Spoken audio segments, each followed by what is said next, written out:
So, how are you doing today? Good. How are you? I'm really grateful, Stephanie, that you accepted my request to be a part of the podcast. So, let me go ahead and read your bio.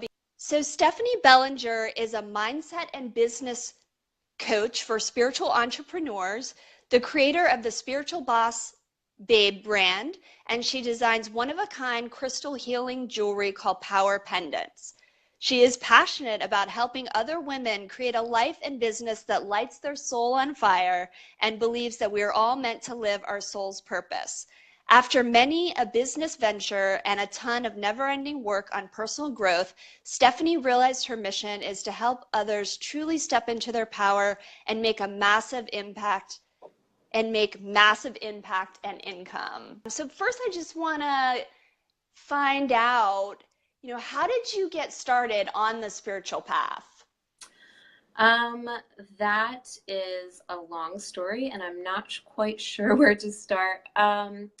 I have really always been into spiritual growth and like angels and all the woo since I was really young. I was like, I don't know, maybe 14 when I really started getting into it.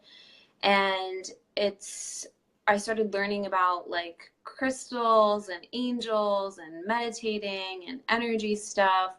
And I just became like really fascinated with it at that young age. And it kind of just expanded from there. When I was young, I was brought up Catholic, so my mom was like not with it. And um, I feel like for me, like when I first started, I gravitated more towards the angel stuff because it felt safer being brought up Catholic. And it is really a beautiful thing because it's helped me in so many ways in my life, especially when I was in an abusive relationship to get out of that. Um, and just to really step into my own power and realize my own unique gifts here. I feel like it was all part of the whole process.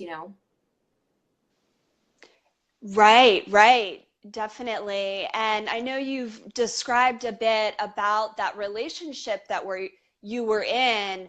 It sounds like that was a really big turning point for you. Would you mind sharing a bit about your experience overcoming this abusive relationship and then how that led you down your spiritual path and it sounds like your career path as well? Yeah, it's funny because for a long time, that was my story. Like that was this story that I lived by, but I was still it took me a long time to actually heal from that story and actually be able to share it from a place of power. And now it's like that story, that's not who I am, but it definitely did have a big impact on helping me become who I'm meant to become and do the things that I'm meant to do. So when and I can share it from a place of strength now, which feels really amazing. It was quite a long healing journey, years after that for me. So when I was about 14 till 20, which is like really crucial years of a young woman's life, I was in this relationship, and it was physically and mentally abusive. I clearly did not have any self-esteem. It was very low.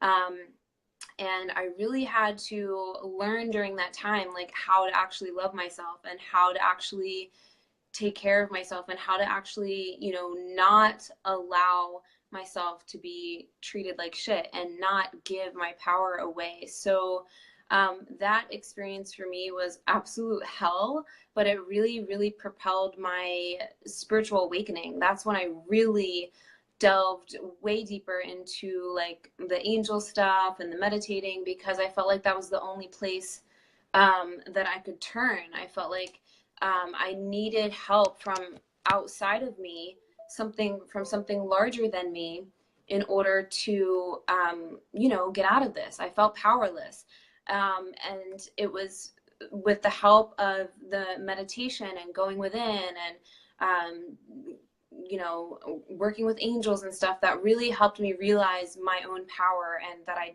actually did have the power to create any kind of life that I wanted to live, and that I needed to just own that and step into it. So it was like a really long healing process.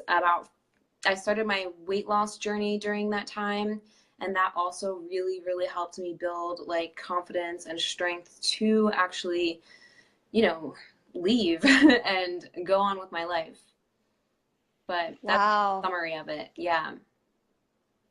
Well, it sounds like a very powerful story of transformation, and just being able to share that story can help so many people. So I hope people who are listening to this now will listen to the rest of the interview where we dive into, what you've done to build your brand and sort of, just really step into your power.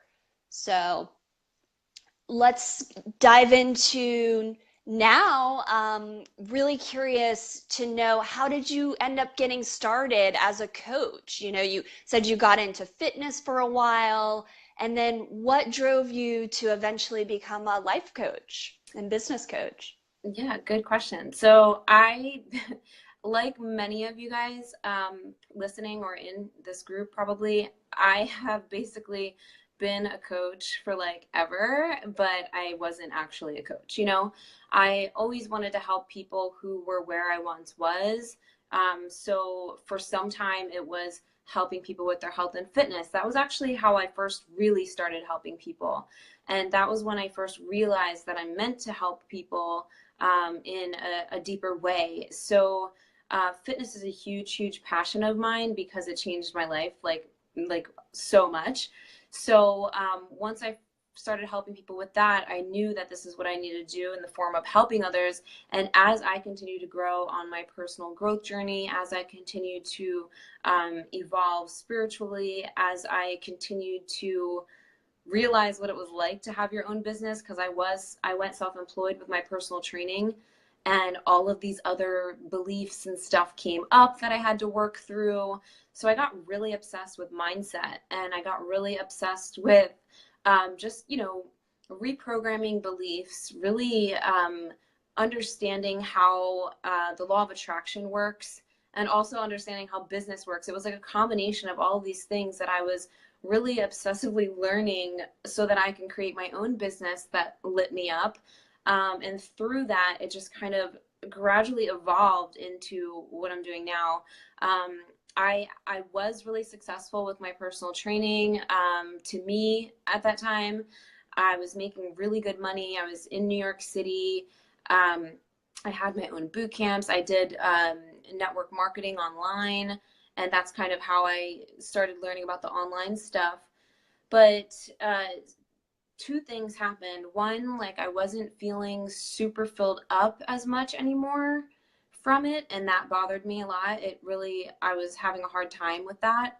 And two, I literally went from like all the way up here to like back to square one within a couple of years because of my beliefs and the things Hmm. that were coming up for me. So it was like that was another journey that I really had to learn a lot of lessons and grow a lot personally to Mm-hmm. help me be able to do what I'm doing now. So um, after the personal training stuff, I felt like a huge failure because I went back to square one. Like I went from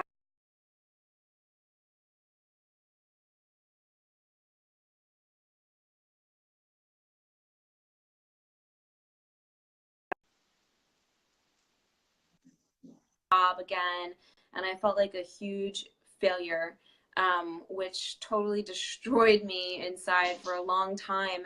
Um, but it was all part of the journey. It was all part of this stuff that I had to go through to learn the things that I needed to learn so that I'm able to do what I'm now doing. And so I continue to grow into doing what I'm doing now, which is helping others live out their purpose and grow their business and like master their mindset. Because when you're an entrepreneur, mindset is everything. Like that stuff is real. Like when you are trying to level up and reach new goals and grow your business and whatever, There's going to be so many things that come up that you're going to need to process and shift and work through, for you to be able to fully step into your power, and for you to be able to fully like own the gifts and the value that you have to offer the world. And so I want to be here to support those who really want to make a massive impact and need to step into that kind of power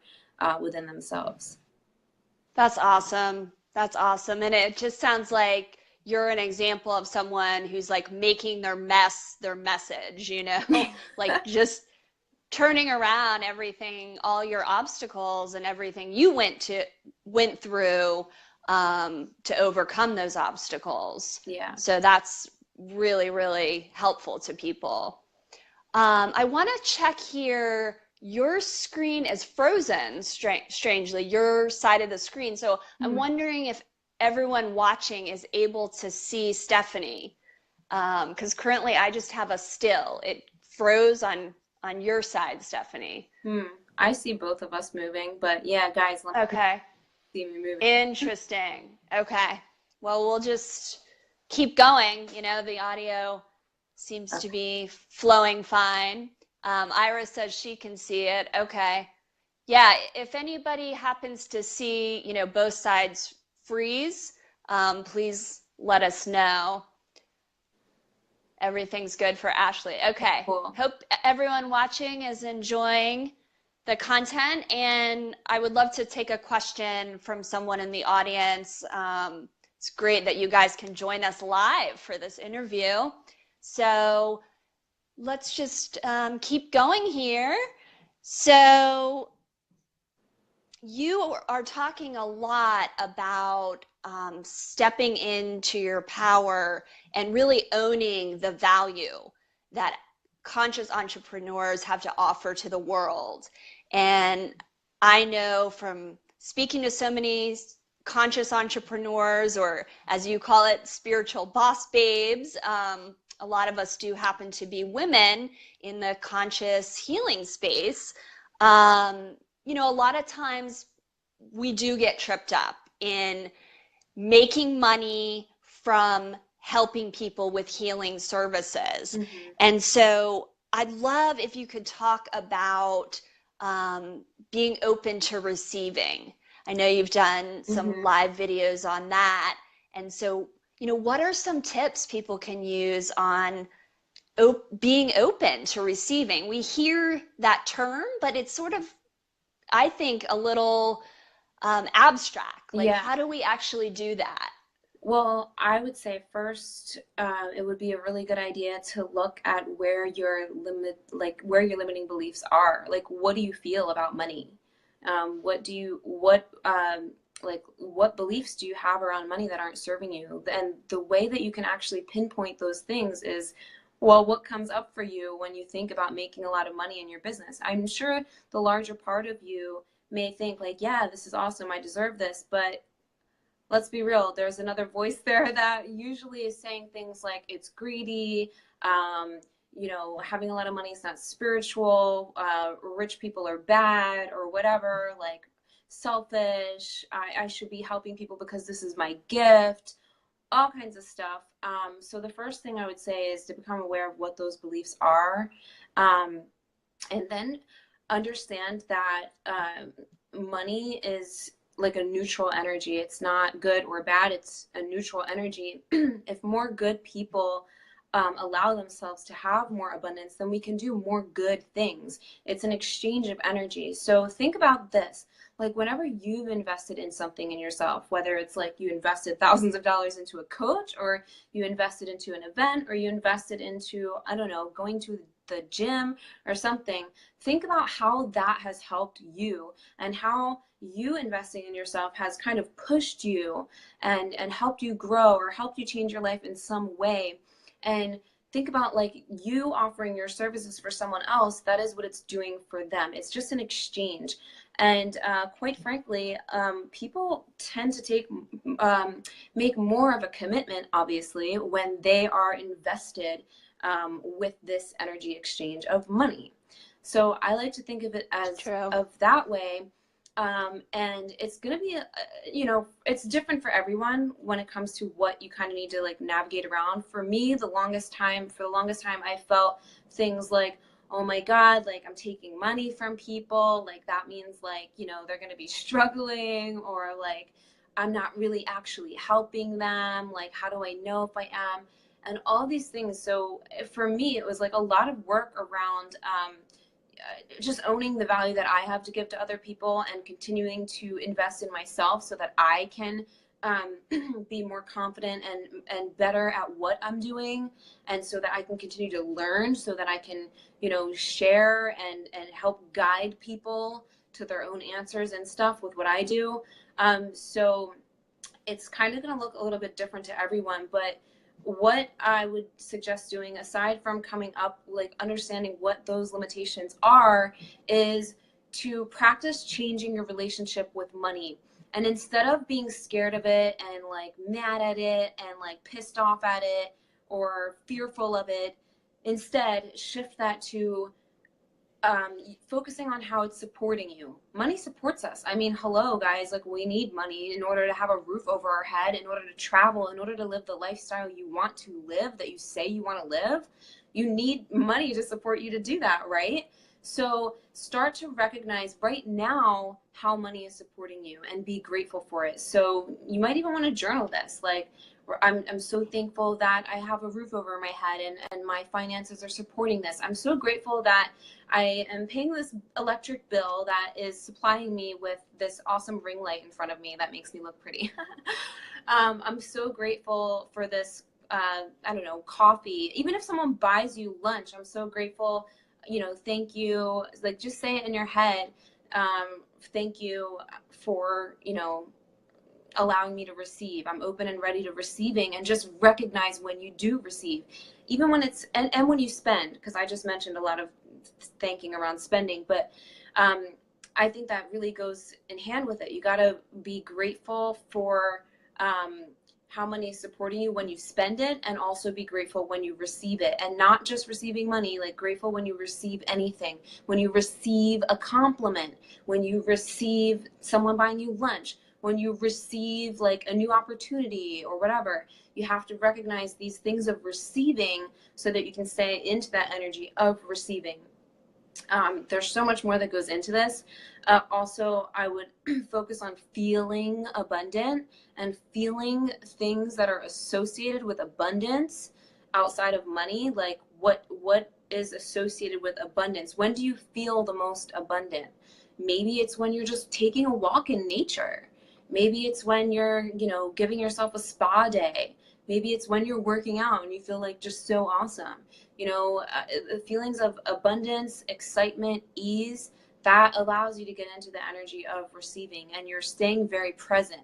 Because whenever you're not present and you're like worried about the future, or you're pissed off about the past, that's when like nothing happens. You create in the present. So it's really important to practice presence and practice gratitude, and just choose what you want to focus on. Wonderful, wonderful. There's so many nuggets there, Stephanie. I hope everyone was really listening. Like, if you missed some of that, you were distracted, just go back and play it like 12 times this week. And that can be like the one practice that people put into effect. So, you know, it's just very practical. And I think we hear that all the time about practicing gratitude, and it sort of becomes cliche, or, you know, just seems like, okay, I can do that for, you know, a little bit of time, but is it really helping? But I think if we really get into it and get into that space of presence, like you said, it just opens us up, opens our channels to receiving more, Yeah. because we know what we already have. It's one thing to be grateful, but it's a totally different thing on a different level to really feel it. To really, really feel it.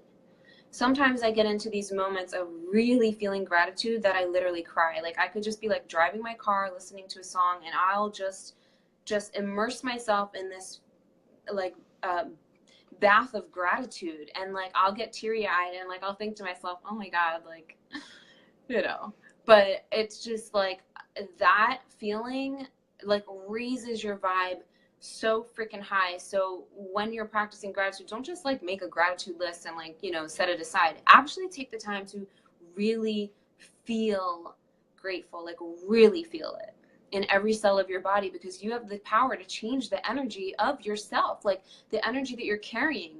I just made a video about this yesterday. Like, we're made up of like, you know, mostly water. You know how that experiment with the water and like giving yourself like loving thoughts and thoughts of gratitude really does change energy, change the form. You could do that for yourself at any time. So pay attention to your self-talk too. Yeah, absolutely. And we're in control of our mind. I think it's just such a great antidote, excuse me, to the complaining. You know, there's this culture, it's like a culture of like chronic complaining because it's just so easy, you know, and people kind of bond over the complaining mentality. So it does take practice. But another thing that you said, well, I want to echo the part that you said about, you know, we need money to live, and spiritual entrepreneurs need to recognize that. And the more that we become abundant, the more resources that we have, then we're able to have a bigger impact. We're able to really help more people. So I think that's one thing that trips a lot of people up. And that's really why I'm doing this podcast, Stephanie, because I want more and more people to understand like this is possible. You know, you can go forward with your business and just, you know, bring your mission to the world, and it can, you know, be something that sustains you as well. So Yeah. yeah, it's a really big mission of mine. There's no limit. I mean, you just need to realize that you're worthy and you're supported, and that the work you're doing is valuable. The work you're doing is being basically channeled through you from a higher power. The universe wants you to be abundant. Your higher self wants you to be abundant and wants you to have everything you want to have. It is okay to desire everything you want. There's no reason to feel guilty about it. You having everything you want and you having an abundance of money and stuff, that's not taking it from someone else. It's not like by you having everything you want, that means that you're causing someone else to not have anything they want. It has nothing to do with that, because the universe is like limitless. Like the amount of abundance and the amount of, you know, anything you want is just, it's limitless. There's no like cap to it.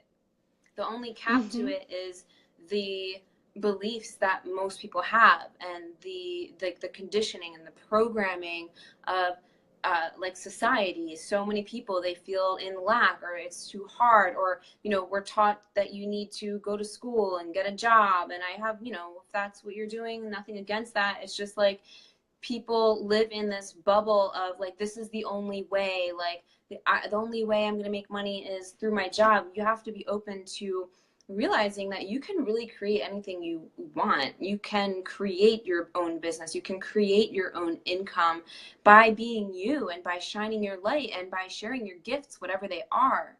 So, and it's such a beautiful thing. And it's actually, I mean, it's really magical. It really is.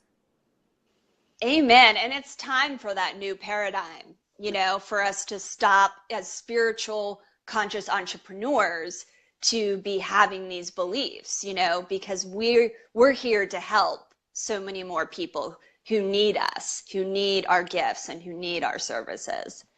So that being said, I am really curious, how did you come up with Spiritual Boss Babe?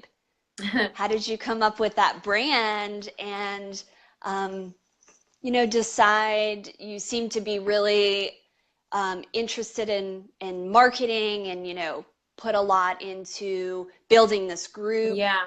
And so yeah, how did you get started? So, okay, guys, for those of you, well, most of you probably know, I am like I am a spiritual entrepreneur. I love all the woo, but I am like such a tech marketing nerd person too.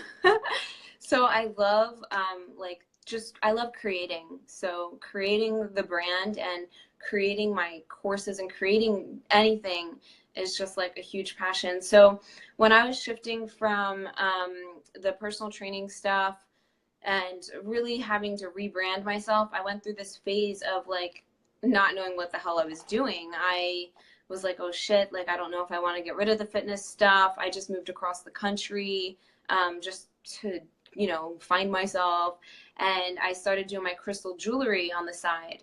And I was like, okay, you know, like this is like, I love doing this jewelry stuff. This isn't like what I'm like my main thing, but I want to at least do this so I can like just be in my zone with my art while I grow my coaching business, whatever that looks like, because I totally didn't know exactly yet. And I was learning all these things about changing your beliefs and energy and mindset and business and like how to grow a successful business online so I could reach more people, because that's the goal. I want to reach like millions of people.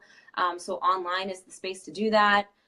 In my opinion, well, not the only way, but the best, fastest way. And then from there can do like live events and stuff or write a book or whatever.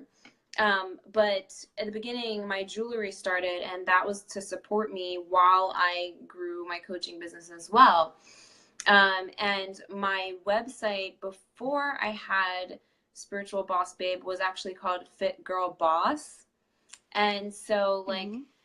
that's kind of where it came from. As I came out of my spiritual closet, I was like, okay, like Spiritual Boss Babe, this is like the thing, because it speaks to who I am and who my people are. So I started this group actually, and at first it was called Purpose Driven Boss Babes. I don't know if many of you know Mm-hmm. that, but when it was first created, Hmm. that's what I called it. And I don't know why I held back on the word spiritual. I think I was still a little bit nervous in the beginning for some reason. And then I was like, no, screw it. No, like Spiritual Boss Babe. That's what my website's called. Why wouldn't I call my group that? And, you know, whatever. And my jewelry just happened to be so aligned with like the people who I'm serving anyway. So it just went with it. It was weird. Like it wasn't Mm-hmm. really planned.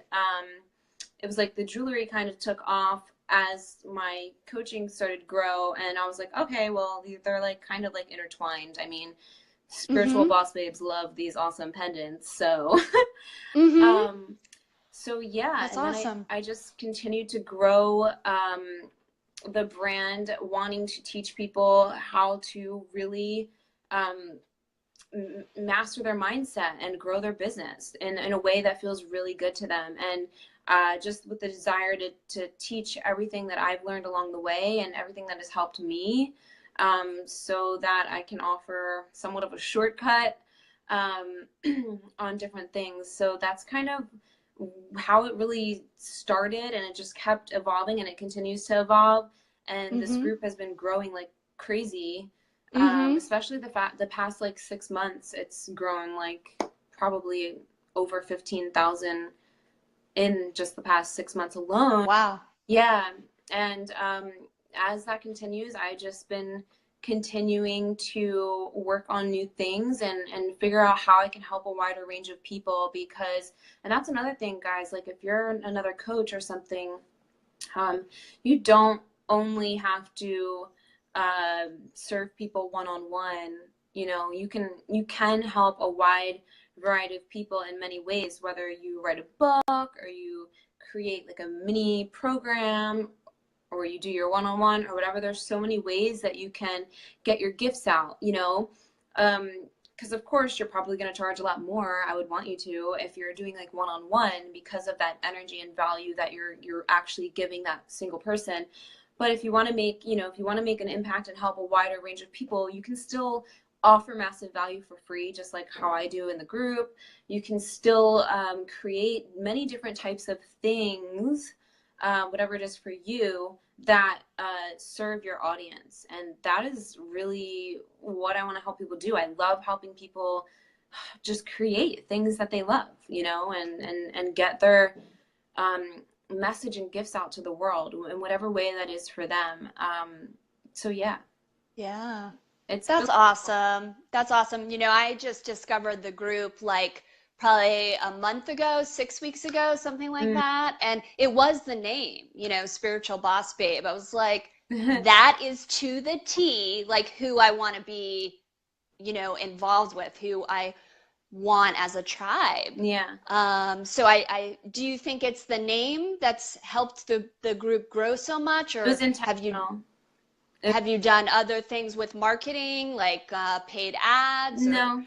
anything The else? only thing I've done, well, I definitely, the name is intentional. As soon as I um, decided to just um, make it that name, I knew that it was going to grow because it was just so aligned to a T with who I am, and I just felt it. So I think the name has a big part of it because people do know, okay, I'm a spiritual boss babe. Like I have the question forms in the group for people who are joining, and half the time people say, I want to join because I'm a spiritual boss babe. And I love that because like that was my intention of creating it, creating a really inclusive name. So when you see it, oh, that's me. Like, oh, that's my people. So that was one thing. And also, I have created a lot of free offers that are really aligned with my audience to grow the group that I shared across social media. So, like, when they get emails, I'll tell them, Mm-hmm. you've got to make sure you join the tribe. There's so many amazing people in there. And so that will direct them there as well. Also, being on other people's podcasts obviously has helped, which is what I highly recommend people collaborate and do things with other people that serve the same kind of audience because it will really you guys can help each other. That, and I just make it really easy for people to find my group, just really easy. I talk about it. I don't talk about it all the time, but I do sometimes, like naturally, like in my Instagram stories, I'll say I just went on live in my group, make sure you go check it out. um Mm-hmm. I just, I don't know. That's awesome. I feel like it's a lot. It was a lot of. I honestly feel like it was a lot of intentions, like just intentionally wanting it to grow. Like before I started it, I was like, this is gonna be, thousands and thousands of people in here. I didn't know when, Mm. but Mm-hmm. Yeah, and I think people are really looking for community now. Facebook is really starting to change, and a lot of what we came to Facebook first off, is really just engaging with people, and it's sort of gotten divisive in some ways, and so people are, I think, branching off into these tribes, which is great, mm-hmm. and there's a lot of engagement in this group. So I want to touch on, we've got just a few minutes left. I know you've got to get on with your day, but I wanted to touch on your use of video. I run a video production company, and this podcast is a side project just to serve my audience. And I noticed, you were doing quite a bit of Facebook Live, but not only that, I checked you out, and I saw your music videos, the ones that you had been posting on Instagram, Oh which yeah. if anybody hasn't seen it, we will definitely link up Stephanie's Instagram in the show notes and here on the comments and Facebook Live. You do these really fun lip syncing videos, Mm-hmm. which I just thought was cool that you're kind of, integrating it with your business stuff, like just putting it out there, like, this is me, this is what I do. Yeah. And it's entertaining, but I think it also, what struck me is like, well, it actually, to get where we want to go, like to get to the next level, I think it does require just a sense of play, just Mm-hmm. being like, well, occasionally I'm just going to do something that's just fun. And that's what this podcast is for me, Yeah. honestly. So you just find those projects. But what was it that you thought? So Why did you decide to put those out there on your Instagram? So, so guys, if you're not following me on Instagram, I'm at the spiritual boss babe. Um, And I used to make, I don't make them as much anymore. Just, I'm not allowed to post them on Facebook anymore. You can only post them on Instagram now because of the copyright. But I used to make them a lot more back when I lived in New York. I made one not that long ago, like last month, but I used to do them almost every week. And I called them Friday Night Lip Sync. I had a little hashtag Friday Night Lip Sync. And it was just like this way, and you guys are going to think I'm really crazy, but I call myself a professional lip syncer since I was 10 years old. So I have over 20 years of lip syncing experience, and I am damn proud of it. So when I made these videos, at first it was really just to be funny and just to, let my alter ego come out and just be like gangster stuff or like spiritual stuff or girly stuff or whatever, like just to let them come out and just express emotion through these videos. So a lot of the videos, and not everyone may realize this, but a lot of the videos like tell a story of something, or or at least the emotions I convey in the videos are just something that I wanted to get out, whether it was like a little pissed off, some of them are, or whether it was like, falling in love with myself, a couple of them are, whatever it was, or just needing to dance.